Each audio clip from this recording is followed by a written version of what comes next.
ध्यान से काम नहीं कर सकती तुम? बेटी अगर दुपट्टे में आग लग जाती तो? तुम्हें कुछ हो जाता तो?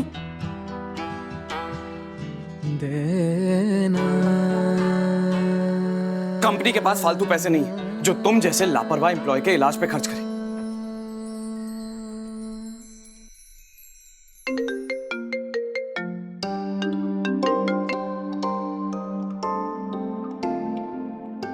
जी मॉम। अक्षत, सुरेंद्र के वकील के पास जाना है। तू टाइम से आ जाएगा ना? जी बस आ रहा हूं। अरे बेटे, वकील साहब के यहाँ जाना है ना हमें, समय पर पहुंच जाएगी ना?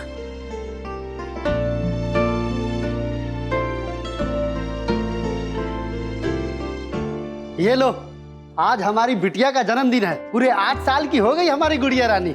केक खाओ, ये लो। अरे कहा हवलदार बाबू, दिमाग ठिकाने तो है ना? अरे बेटियों का जन्मदिन भी मनाता है कोई? अरे जन्मदिन तो मनाया जाता है बेटों का, भोज होता है, जश्न मनता है, अरे थाली पीटी जाती है।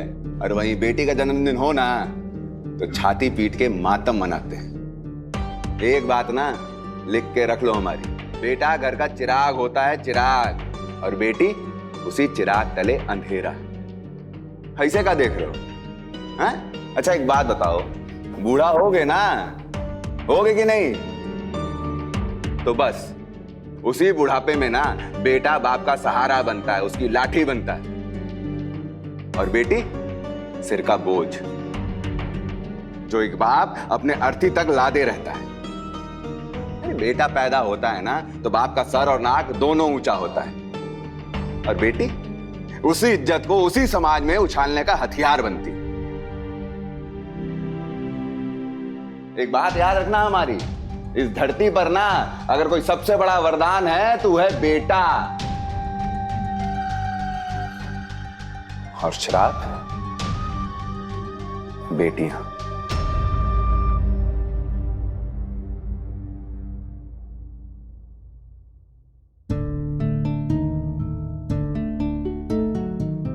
यकीन नहीं होता कि आज के जमाने में भी कोई ऐसी बात कर सकता है। अरे जमाना कोई भी हो, सच नहीं बदलता ना। तुम्हारी घटिया सोच रहे शायद तुम्हारी ये हालत की है। शायद मैं बदल ना पाऊं, लेकिन एक बात मेरी कान खोलकर सुन लो। जिस बेटे का नाम का माला जप रहे हो ना, वो एक बार भी झांकने तक नहीं आया, जबकि तुम्हारी बेटी दिन भर में 4 चक्कर काटती है थाने की। और हाँ, एक बात मेरी गांठ बांध लो, भले बेटा एक किस्मत से पैदा होता है, लेकिन बेटियां खुशकिस्मती से पैदा होती है, समझे? केक खाओ।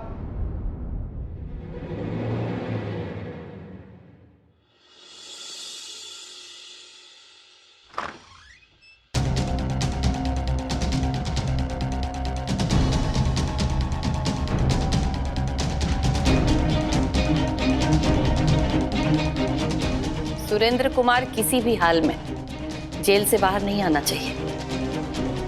उसे उसकी किए की सजा मिलनी चाहिए। लक्ष्मण जी, साम दाम दंड भेद, चाहे जो भी तरीका अपनाना हो अपनाइए, लेकिन आप लोगों ने आखिर अपने पैसों का जोर दिखा ही दिया।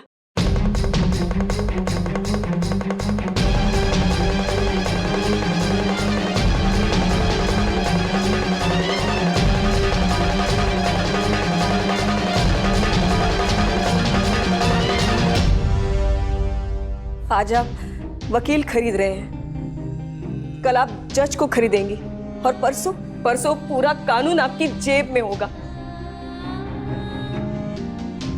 वैशाली जी, आखिर आपने भी ये साबित कर ही दिया कि रिश्ता चाहे जो भी हो, आप अमीर लोग हम गरीब लोगों की मजबूरियों का सिर्फ फायदा उठाना जानते हैं। आप इतना गिर जाएंगी ये हमने कभी सोचा भी नहीं था। गिरने की बात आप ना करें उर्मिला जी तो बेहतर होगा। और किस रिश्ते की बात कर रही हैं आप?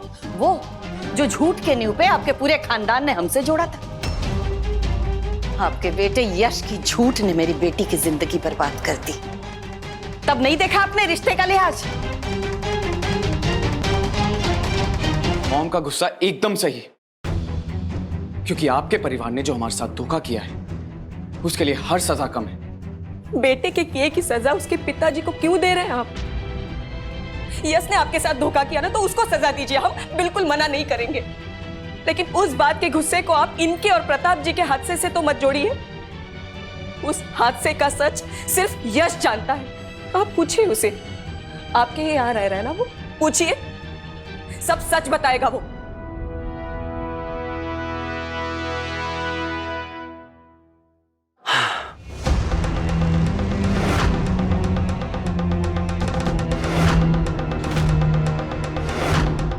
ये जो भी है, हम इसकी बातों का असर अपने आप पे बिल्कुल नहीं होने देंगे। आज हमारे ऑफिस का पहला दिन है और आज कोई गड़बड़ नहीं होगी।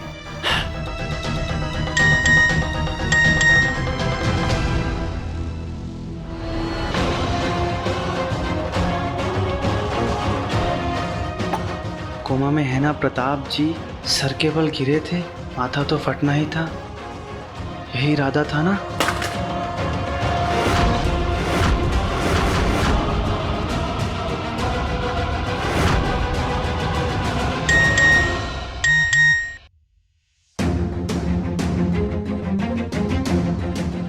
अगर चाहते हो कि तुम्हारा सच छिपा रहे तो मिलो आके हमसे।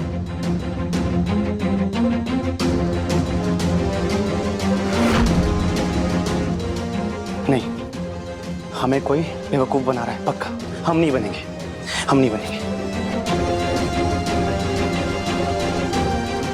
लेकिन अगर उसने सबको सब कुछ सच बता दिया तो? बताना क्या है, सच सबको पता है। पुलिस ने सुरेंद्र को उसी स्पॉट से गिरफ्तार किया था और आपका यश इसलिए चुप है कि वो अपने पापा के खिलाफ नहीं जाना चाहता। आपके पास कोई सबूत है सुरेंद्र के बेगुनाही का? क्यों? जिनके पास सबूत नहीं होते, गवाह नहीं होते, क्या वो बेगुनाह नहीं होते? उर्मिला जी, ना ये अदालत है और ना मैं वकील हूं कि आपके साथ बहस कर सकूं। लक्ष्मण जी, आप इनसे साफ साफ कह दें कि आप इनका केस छोड़ रहे हैं।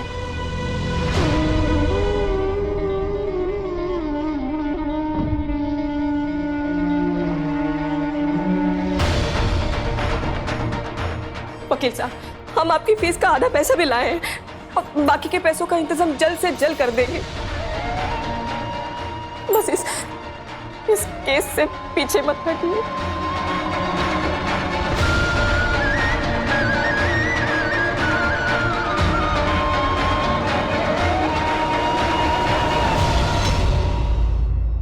माफी चाहता हूं उर्मिला जी, मैं आपका केस नहीं लड़ सकता।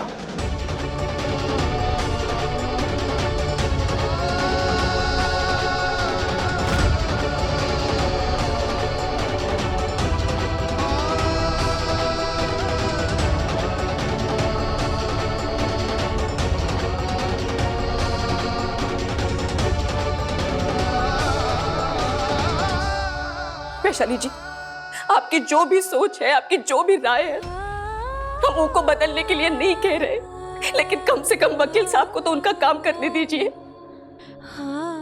सुरेंद्र की वजह से प्रताप भाई साहब कोमा में चले गए, इसलिए सुरेंद्र को बचाने के लिए आपकी कोशिशें नाकाम करके रहूंगी।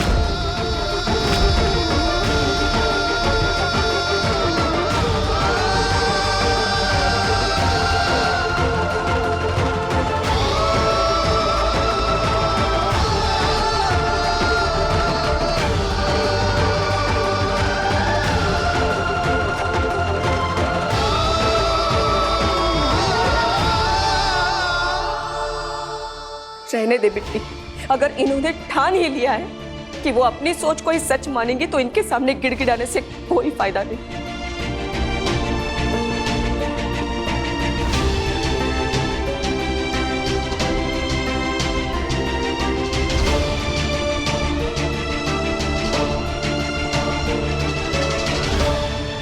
बहुत हो गई हमारे साथ नाइंसाफी, अब तो सही के साथ सही और गलत के साथ गलत होगा।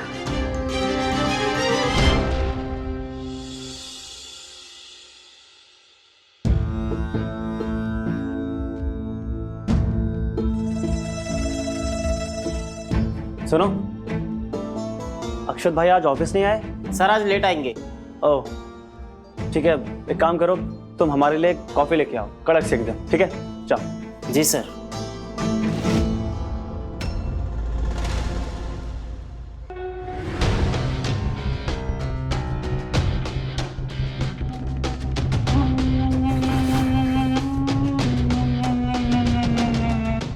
अरे वाह, ये कुर्सी तो झूला है, एकदम झूला। एक दिन ये कुर्सी, ये कैबिन, ये ऑफिस, एक दिन सब हमारा होगा, सब हमारा। तो क्यों ना आज इस पे बैठ के थोड़ी सी फील ले ली जाए।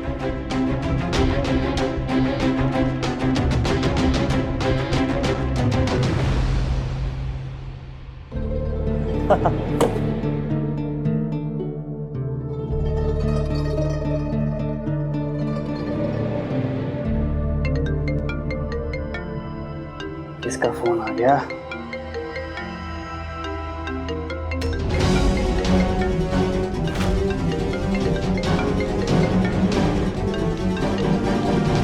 अब हाँ, हेलो। ज्यादा गोल गोल ना घूमो, चक्कर आ जाएंगे।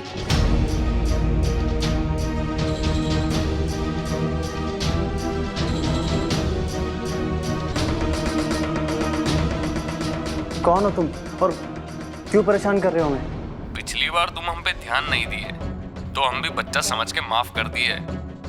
इस बार अगर हमें नजरअंदाज किए ना तो बेटा अगली बार दफ्तर में कुर्सी नहीं जेल में चक्के घुमाओगे। इसीलिए चुपचाप पीछे वाली गली में आके मिलो। Hello hello.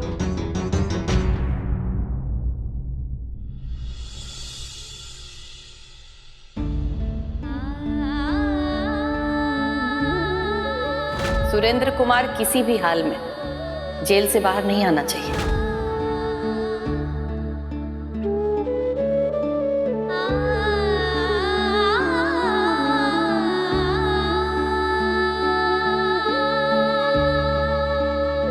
अरे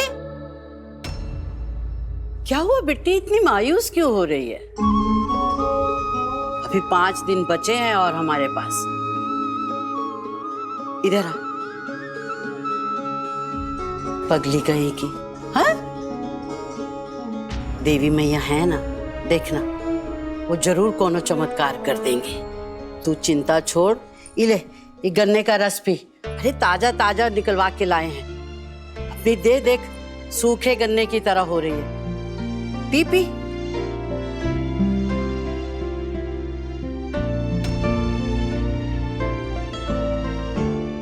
ये हम क्या देख रहे हैं?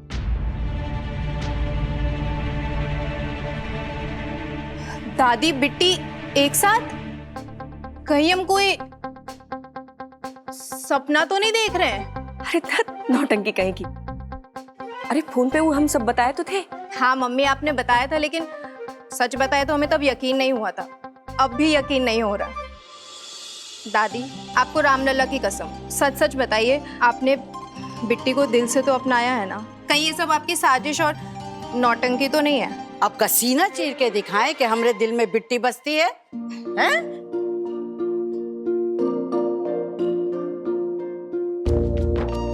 हम कसम से तेरे लिए बहुत खुश हैं। आखिरकार तुझे वो मिल ही गया ना, जिसके लिए तू बचपन से तरस रही थी। दादी क्या मान गई, तेरी तो काया ही पलट गई।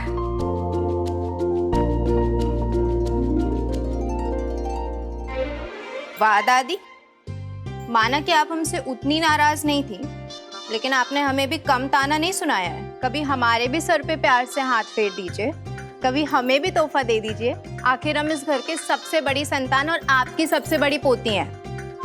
भाग लगे भाग में तू नहीं सुधरेगी। हाँ, जितनी बिट्टी सीधी है ना उतनी तू टेढ़ी है। बिट्टी की सारी कसर तू पूरी कर रही है। चल आजा बैठ। इतना कुछ होने के बाद भी मुझे क्यों बिट्टी की आंखों में सच्चाई दिख रही है? क्यों उससे नफरत नहीं कर पा रहा हूं मैं? बिट्टी ने मेरा भरोसा तोड़ा, उसने मेरे प्यार का मजाक बनाया।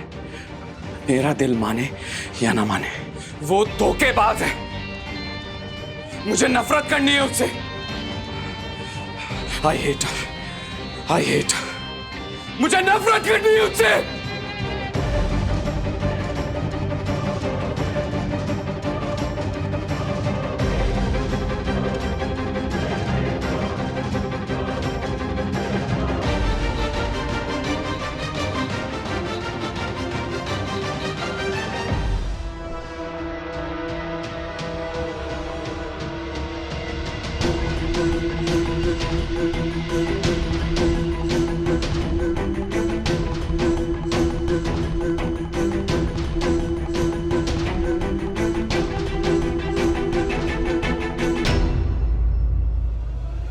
आप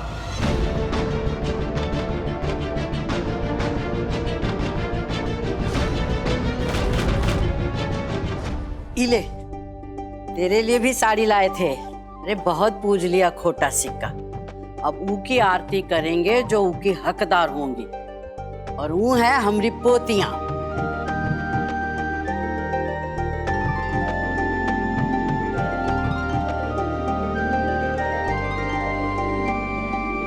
बस बेटा, एक बार तुमने पापा जेल से छूट कर आ जाए ना, तो फिर तो झड़ी लगा देंगे तोहफों की।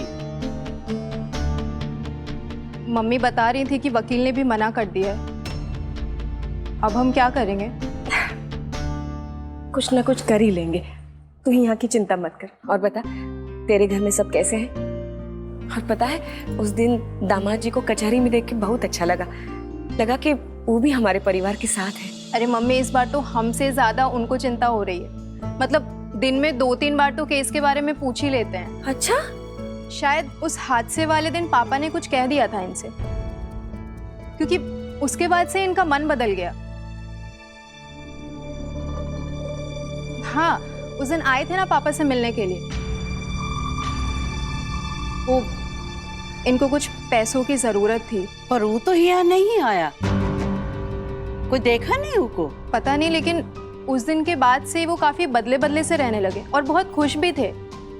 आते ही बोले कि पैसों का इंतजाम हो गया, तो हमें लगा कि पापा से मिले होंगे।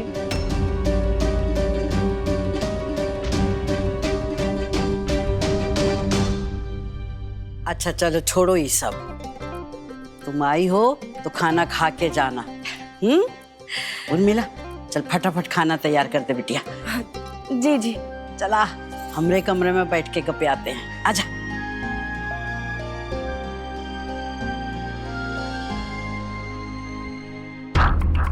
इनको कुछ पैसों की जरूरत थी। उस दिन के बाद से वो काफी बदले बदले से रहने लगे और बहुत खुश भी थे।